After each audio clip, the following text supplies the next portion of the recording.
Neuvième journée de Jeep Elite, le basket pro français dans ton écran by la LNB, voici ton résumé. Revanche du 16e de finale de Coupe de France, joué entre ces deux mêmes équipes 10 jours plus tôt. Chalon-Reims l'avait emporté, c'est justement eux qui démarrent mieux. Jesse Bégarin dégaine devant Trey Lewis. Au forceps, le BCM revient dans le quart-temps suivant avec Benjamin Sen, 34 partout à la mi-temps. Mais les locaux n'auront jamais su museler Yanis Mourin qui réalise encore une nouvelle grande performance à la création avec la passe à terre mais également à la finition pour des tirs importants dans cette fin de match. 15 points et 13 rebonds pour le Martiniquais. Gravelines Dunkerque veut y croire jusqu'au bout. Mais derrière, les lancers de Bégarin condamneront les espoirs des supporters.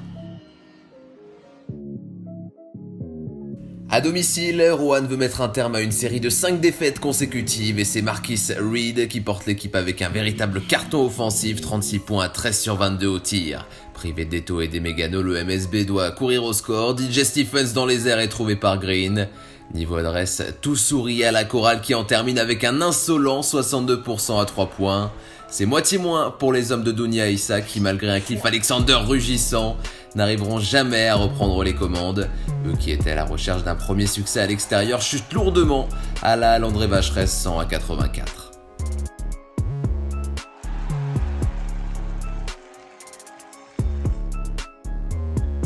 Bataille à suspense entre Périgourdin et Limougeau samedi. Hugo Ivernizzi dégaine le premier pour prendre une très courte avance.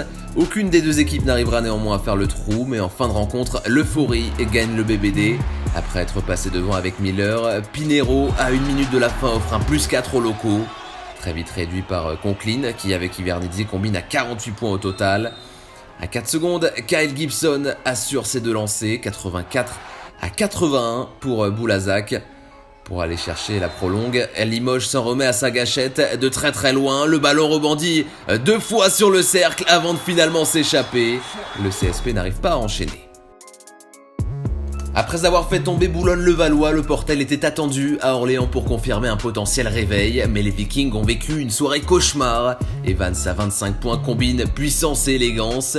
Ballard lui trouve un tir pour l'ESSM qui a encore les yeux ouverts avant de complètement les fermer. Après le premier quart, Halilovic avec cette passe caviar donne 30 points d'avance, puis 40 sur ce catch and shoot de Gaylor Curier. Dans un communiqué du lendemain, le coach Éric Girard s'excusera dans ce qu'il déclara être la rencontre la plus pitoyable de sa carrière. 110 à 62, 8e défaite pour son équipe en Jeep Elite. Pour éviter de s'enfoncer dans les profondeurs du classement, Pau doit absolument s'imposer à domicile. Bodji est trouvé sous le cercle, mais la tâche ne sera pas aisée d'autant que Cholet rayonne avec son duo magique Michael Stockton-Chris Horton. Stockton, 3e meilleur passeur, retrouve l'actuel meilleur scoreur du championnat pour un nouveau dunk à une main. 80 partout, match serré. Dans les dernières secondes, Detmon prend ses responsabilités et score 82 à 80. 5 secondes pour Counter et ses hommes qui tentent d'arracher la victoire. La feinte de Riley qui déclenche derrière à 0.4 à la sirène. L'ultime tentative de De Jong ne trouve pas la cible. 6e victoire de suite pour les Choletais qui guettent le podium. En saison régulière, Strasbourg n'a plus perdu face à Chalon depuis presque 8 ans. Une série d'invincibilité que Damien Inglis et Quentin Serron ont bien l'intention de prolonger. Aurenius, malgré quelques sursauts avec ici Ronald Roberts qui fait valser Grant, l'élan est bien distancé déjà à la pause, 42 à 27. La SIG ne baisse pas le rythme en deuxième mi-temps. En transition, ça retrouve Inglis, à la fois meilleur scoreur et meilleur passeur, 19 points à 8 passes. Jaron Johnson, lui et ses 16 unités ne pèsent pas assez lourd et son équipe doit s'incliner de 20 points, permettant aux fans même d'apercevoir l'espoir et sommer Millem au dunk. Match très attendu entre le 3e Dijon et le 4e de Jeep Elite Monaco. Tilly en fixation pour Lacombe, ligne de fond. De l'autre côté, c'est pas mal non plus le loup, mais Solomon dans un fauteuil qui arrache tout. Les deux formations au contact, mais Monaco va tenter de s'échapper. La lumière vient encore de Paul Lacombe, éblouissant sur ce drive au milieu de 2 joueurs. Buchner, lui, est discret au scoring, mais diablement efficace et spectaculaire. Voici son coup de massue pour Dijon qui va rentrer au vestiaire avec -12 au compteur. L'international français Axel Julien va tenter de ramener tout le monde. Après une pénétration, il met Chassant sur une rampe de lancement. Mais la JDA cède et s'incline finalement 85 à 71. La Roca Team revient à sa hauteur au classement. Surpris au Portel, Boulogne-le-Valois voulait réagir le week-end suivant. Dans ce derby des Hauts-de-Seine, Maurice Thorez, Artis est bien en vue. Pour Nanterre, c'est Devin Oliver qui veut prendre les devants, mais les visiteurs vont ensuite écœurer leurs adversaires. Dominant dans tous les secteurs, les Metropolitans 92 sont dangereux longue distance, 2 sur 3 pour Doucouré. Et en place défensivement avec cette interception de Dontai Smith qui va écraser Nguama. Absent ici au rebond, les Nantériens se laissent prendre par l'agressivité de Sadio Doucouré qui termine à 14 points. C'en est trop pour la formation de Pascal Donadio qui subit une 6e défaite, toute compétition confondue.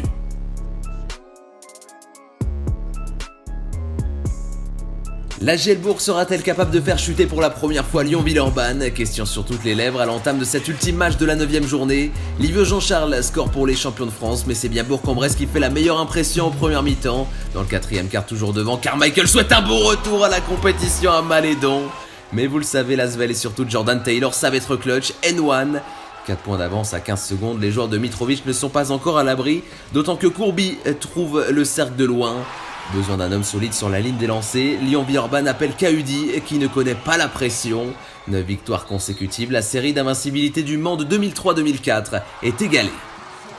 Rappel donc des résultats de la 9e journée, Gravelines Dunkerque cède à domicile contre Chalon-Reims et Roanne relève la tête avec la réception du Mans. Samedi, des illusions pour le Portel corrigé à Orléans, ça passe pas loin pour Limoges à Boulazac, de même pour Pau qui perd d'1 point. Strasbourg va mieux en championnat avec une 3e victoire de suite et Monaco renverse Dijon. Dimanche, 2 victoires à l'extérieur, celle de Boulogne-le-Valois et de Lyon-Villeurbanne. Au classement, Lasvel toujours premier. Rappel, pour le record de victoires consécutives, il faudra être patient. C'est Limoges qui le détient avec 23 succès consécutifs.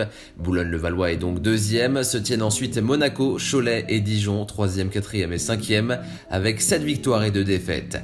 Dans la zone rouge, Pau, Roanne et Chalon ont une défaite de plus que Nanterre. Le Portel, de nouveau dernier de la classe avec 8 défaites. Pour la 10e journée, 2 matchs ce vendredi avec le Portel qui recevra Boulazac et Boulogne-le-Valois face à Chalon-sur-Saône. Cholet et Dijon se disputeront une place sur le podium. Limoges attendra Orléans à Beaublanc. Toujours samedi, Pau contre le BCM et Le Mans face à Strasbourg. Monaco-Nanterre prévu pour le 24 novembre. Lyon-Villeurbanne et Chalon-Reims se joueront le 25, quand Bourg-en-Bresse et Roanne attendront le 3 décembre.